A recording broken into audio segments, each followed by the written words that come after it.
focus on next 30 years. The first 20 years, eBay, Amazon, Facebook, Alibaba, Google, good. The most important is that make the technology inclusive, make the world change. This is 30 years. Next, pay attention to those people who are 30 years old, because those are internet generation.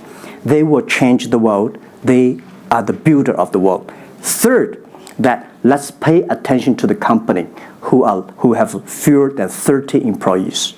It is my privilege to be here this evening with Jack Ma, one of the great entrepreneurs of our time, of course, the founder of Alibaba. And we have so many things to talk about over the next half an hour. And of course, we also want to try to get to your questions as well. We're going to talk about Alibaba, of course, but also China, the Trump world that we all live in, globalization, trade, and so many other issues. But first of all, thank you, for joining us. Yeah. Let me start with this, which is to say that you just spent some time inside Trump Tower and went to go visit with Donald, our president-elect in the United States. Tell us about that meeting. Well, it's a very productive meeting, much better than I thought, than I expected. What did you expect? Well, I heard a lot, and I watched, like everybody, I watched all the news and heard a lot about him. So when I go inside, I saw, anything that, but he's very sort of open-minded, listen what I talk. So I think I'm very happy about results. And finally, when he said, he said, Jack, let me walk you down. So it seems he's very happy about the results we had. Can I ask, how does a meeting like that happen? Do you call him? Does he call you? Well, how does this take place? Well, that's the question I'm asking myself. Because someday I got some requests from people say, Jack, do you want a meeting the president-elect? I say, is that true or not? Because I'm not ready for that. Because I don't know what to talk about. And then a few days later, I got another request. I got several requests, and then I saw one email which was a friend, and it's very sort of specific. I thought about it. I think, yes, maybe I should go and have a talk.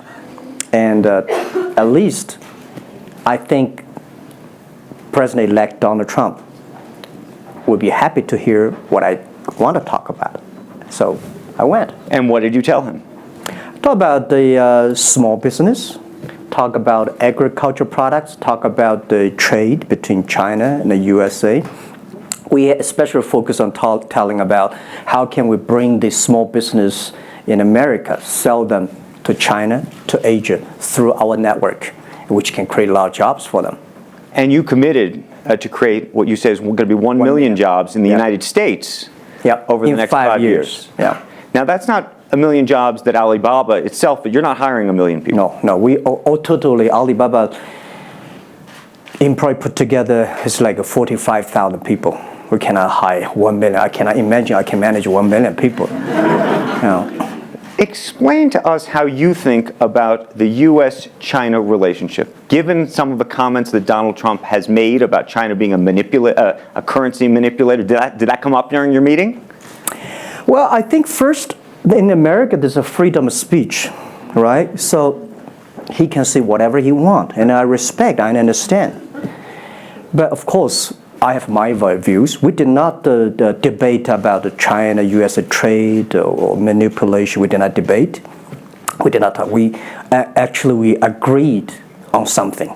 Small business, developing the Midwest America, helping the farmers there, small business there, exporting to China. So we all agreed. But something that we did not discuss about the American the job losing to China, Mexico, and this. Can I share with you my ideas? Please. Yeah. First, I think 30 years ago, when I just graduated from universities, I heard America had a wonderful strategy. They outsource the manufacturing job, service jobs. They outsource the manufacturer to Mexico and China, outsource the service job to India. There's a book called The World is Flat. Tom Friedman, colleague at the New York Times. And I think it's a perfect strategy. You know, that the Americans said, we just want to control the IP, we just want technology, we just want the brand, and leave the lower end jobs for the world. Great strategy. And second is that the American international companies made millions and millions of dollars from globalization. The top 100 companies in America. Amazing. I remember when I graduated from university, I tried to buy a beeper, the Motorola beeper. Cost me $250. My pay at that time is $10 a month as a teacher. And the cost of making that beeper is only $8 for a chip. Right. So, past 30 years, IBM, Cisco, Microsoft, they made tons of money. The profit they made are much more than the 4 largest banks in China put together. The China Mobile Phone, China Unicom, and whatever you name it, put together. Still, these multinational companies made more money than. So their market cap grew more than 100 times in the past 30 years. But where did the money go? This is what I'm curious, because as a business people, I always care about the balance sheet. Where the money coming, where the money go. Past 30 years, the American had 13 wars, spending $14.2 trillion. The money going there. What if they spend a part of that money on building up the infrastructure, helping the white collars and blue collars?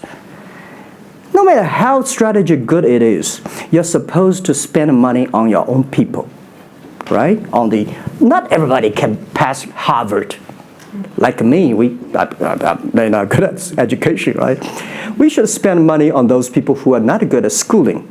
And the other money, which I'm curious about, is that when I was young, I heard America is bad. Ford and Boeing, those big manufacturing companies. Last 10, 20 years, I heard about is Silicon Valley and Wall Street. The money go to the Wall Street. And what happened? Year 2008. The financial crisis wiped out $19.2 trillion USA alone. They wiped out all the white collars and destroyed 34 million jobs globally. So what if the money is not Wall Street? What if the money spent on the Middle East, Middle West of the United States? Developing the industry there, that could be changed a lot. So it's not the other countries steal jobs from you guys. It is your strategy. Okay, but you do not distribute the money and things in a proper way. This is what I. And now we're having a backlash. And that backlash is a rebuke of globalization. And so much of the conversation, frankly, that we have here, and that backlash is happening in the United States. But I will say President Xi was here yesterday. You had lunch with him. And he was quoting Abraham Lincoln. What did you make of that? Well, I would say that globalization is a great stuff. It's the USA, it's developed countries to teach us how to do globalization. I remember 2002 or 1 before China joined the WTO, everybody in China was worried. Me, I was worried. Because what if all the international products come to China, destroy our industry, and we have lose a job? So convince China, after 20 years, then you guys are say, this is a terrible thing. I believe globalization is good, but globalization needs to be improved. This is Donald Trump, President-elect, want to solve it, the problems. That globalization, I think, should be inclusive globalization. In the past 30 years, the globalization was controlled by 60,000 big companies. 100 years ago, globalization was controlled by several kings and emperors. What if next 30 years we can support 6 million business doing business across the board? What if in next 30 years we can help support 20 million small business can do business across the board? So this is something which I believe globalization should be inclusive. And do you think that the words of President Xi will happen in reality, which is to say that China has largely acted on its own behalf for many, many years, and now is effectively saying that the U.S. needs to continue acting on everybody else's behalf? Yeah, I think the world needs some. Such a. Mr. Xi yesterday said it's a wonderful time, it's a best time, or the worst time. The world needs a new leadership, but the new leadership is about working together. This is what I understand.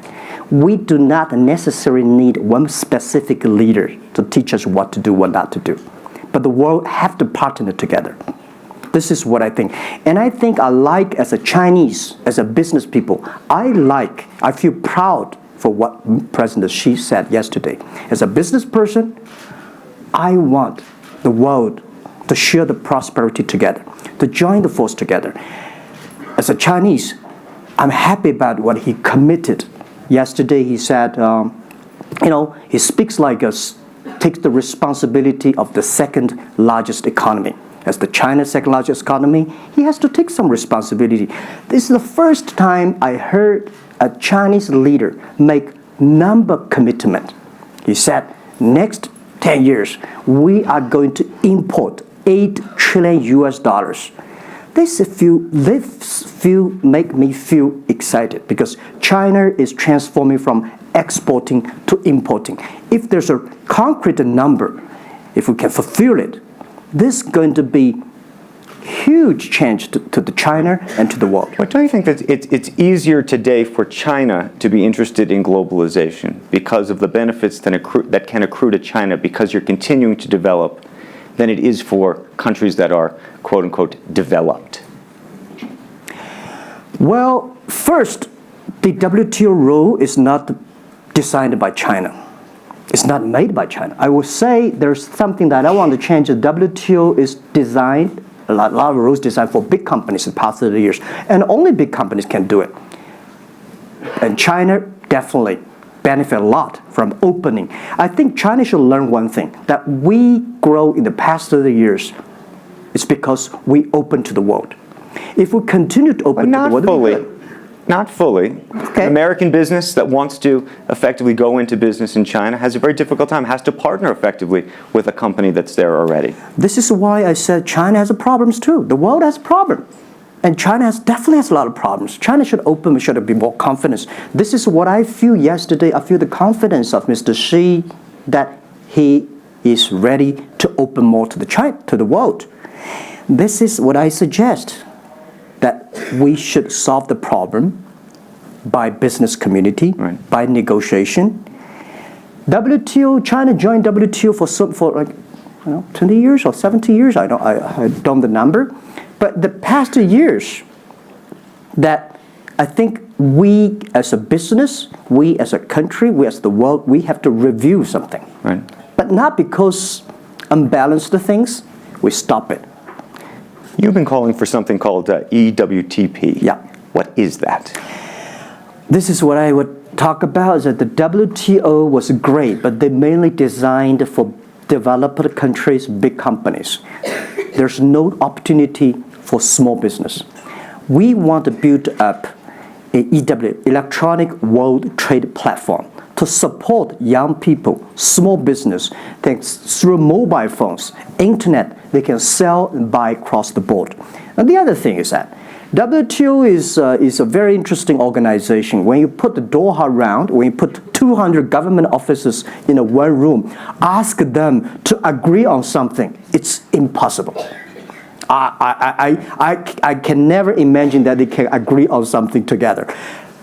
Business should be designed by business people. So we believe EWTP should be something that the business people sit down together, agree on something, negotiate on something, and get endorsement from the government.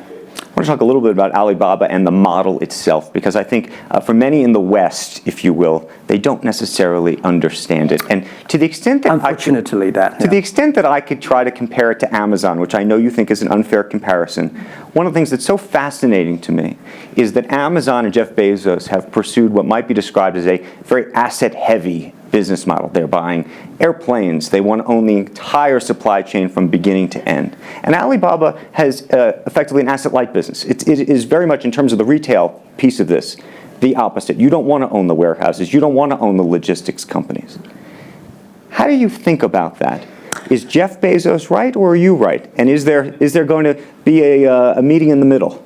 I hope both are right. And because the world can never have one model. If the world has only one correct model, the world is too boring. Right? We need to have all kinds of models.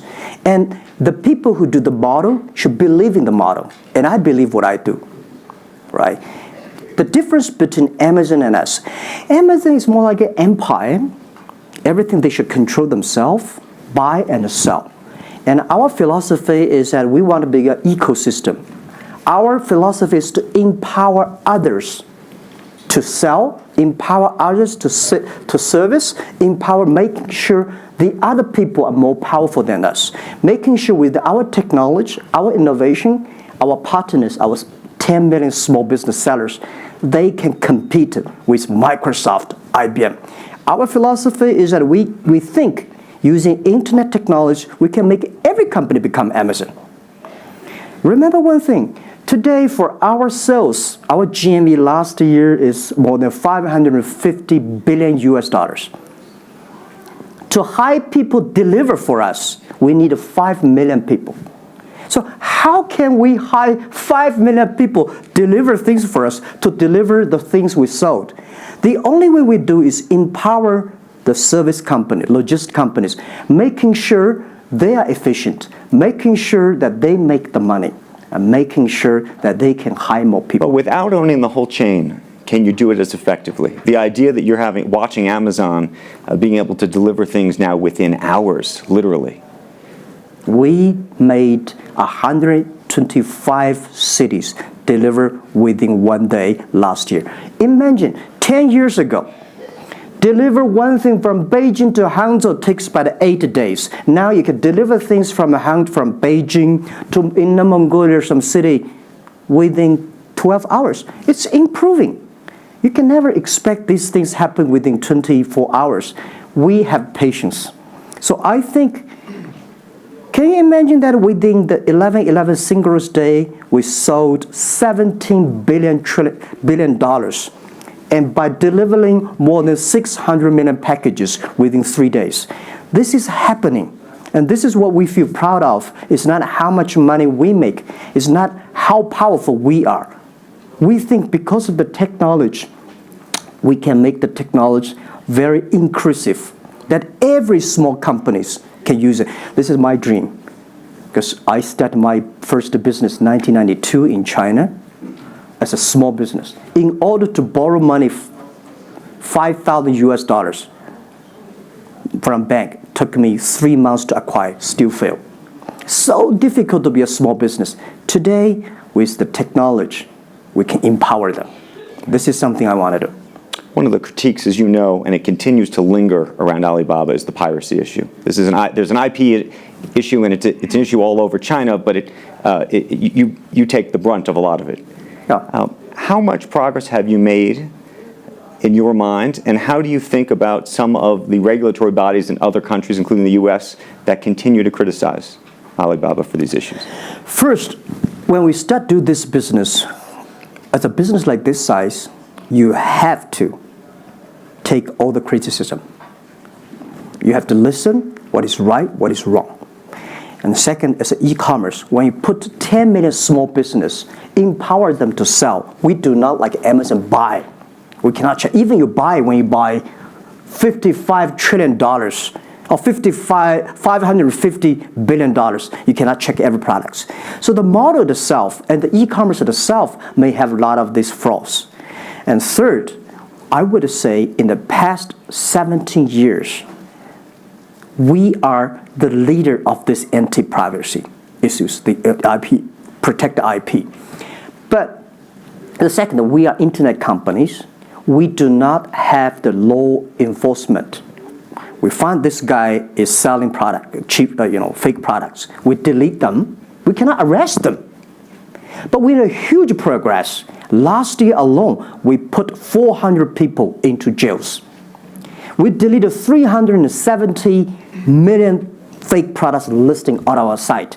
I would say we are the leaders, and we are using the big data to check who's buying, who's manufacturing, who's selling, what is the address. So now I'm happy about the whole world, especially China, all the government organization, start to realize the issues.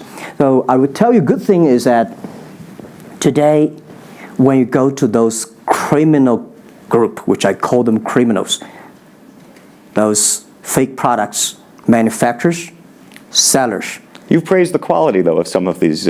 I will talk about it later, right? Those criminals said they can go anywhere but not Taobao and Tmall, because using our data, we trace where they are, who they are, what's the address, what the amount. And we will deliver this to the police station and working with them to arrest them. The quality issues is something I want to share with people. It's not about praising the fake products.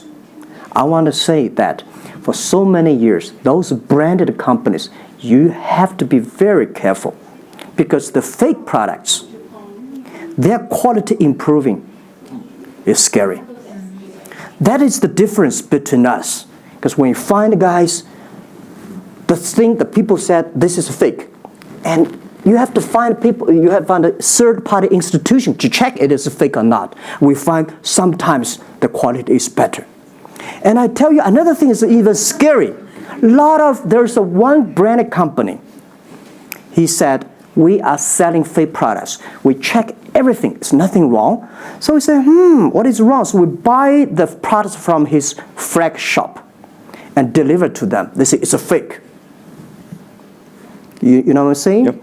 We buy things from the flag shop of this brand and deliver back. It's the fake products, they say. So it's a bit confusing. Right. This is fighting against the fake products. It's the war against the human greediness. It's not easy. You cannot finish it, but you have to continue to fight. And I want to say we put 2,000 people, 1 billion RMB every year fighting against that. It can never finish the war within 2 years. But I'm happy.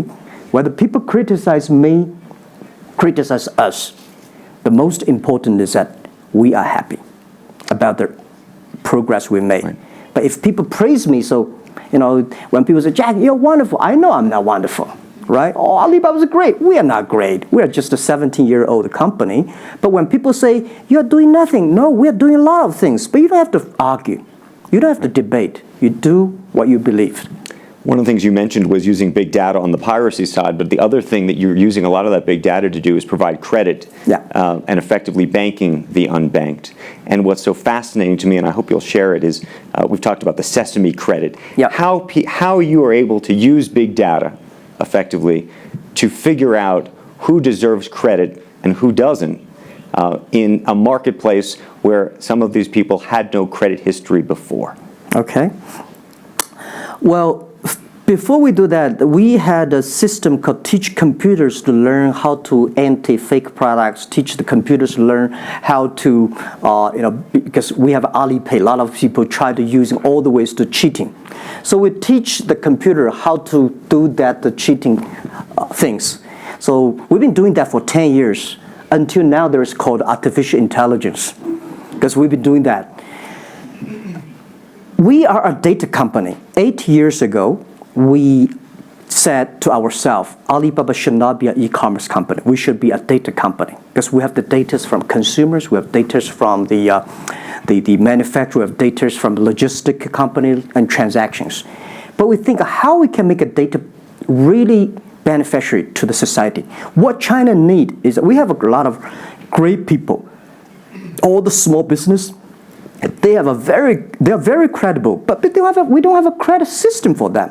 So how can we using a credit rating system based on the data we have to giving everybody a sesame rating system?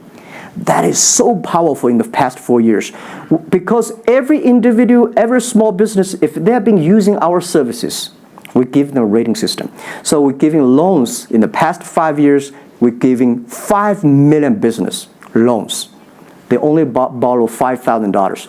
3 minutes, we can decide whether we should give you money, how much you want to give. Within 1 second, the money will be in your account. And 0 people touch, so we call it 310.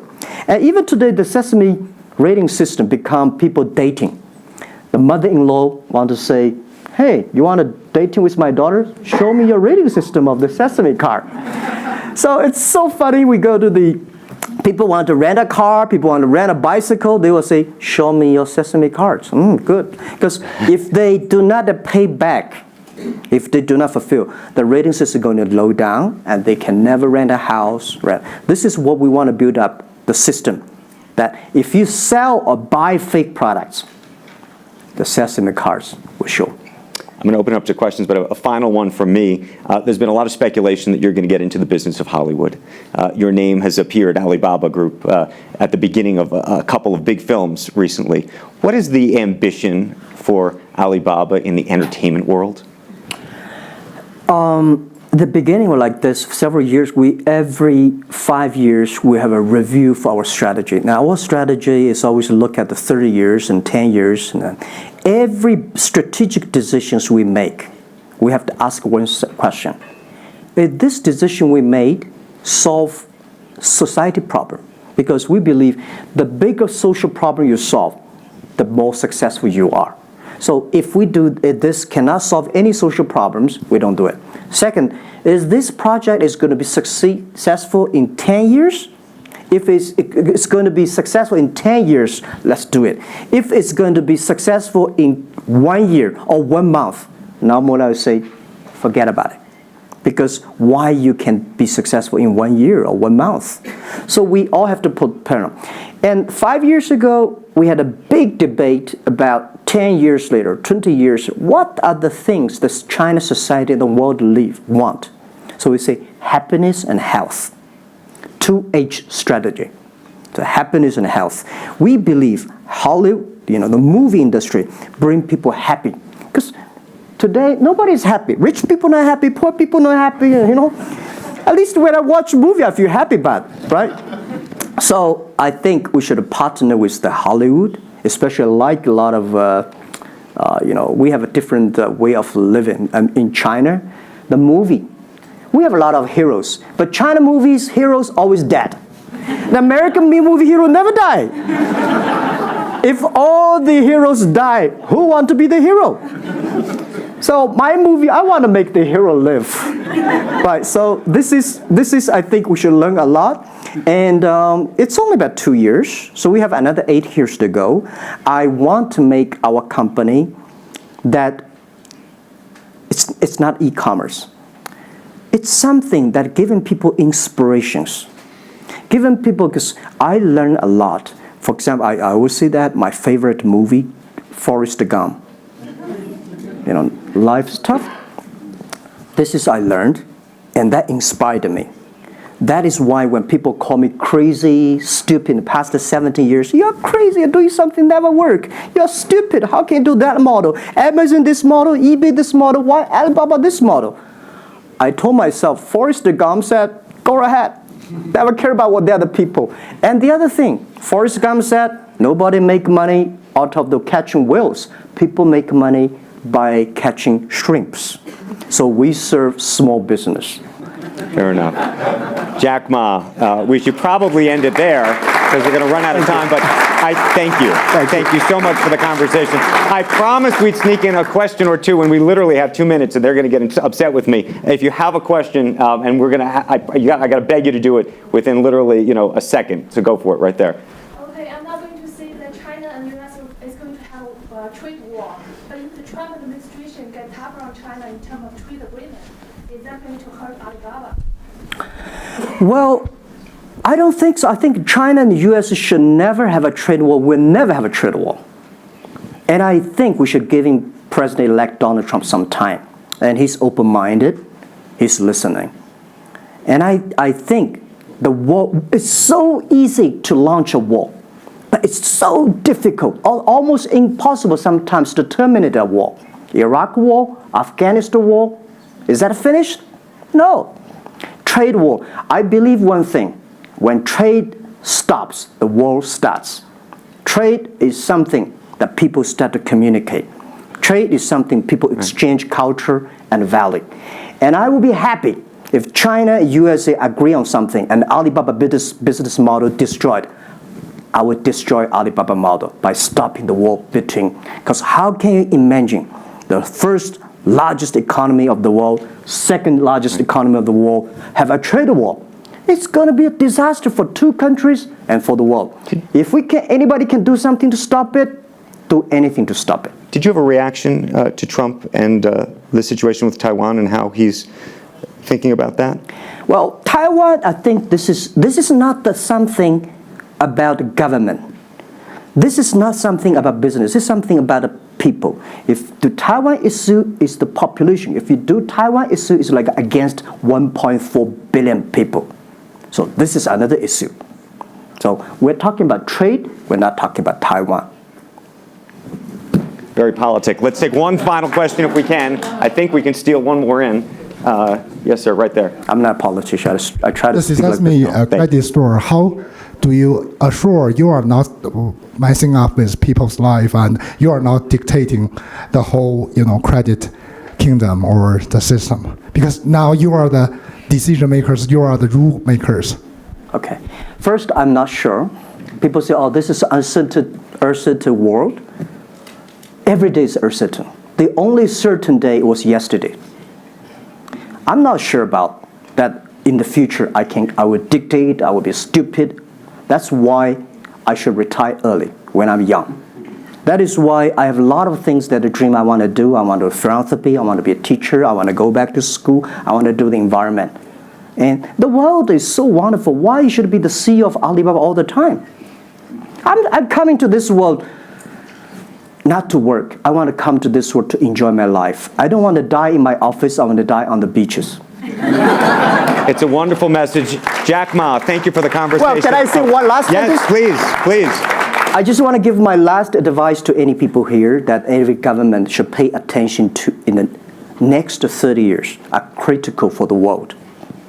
Every revolution, technology revolution takes about 50 years. The first 20 years, technology company.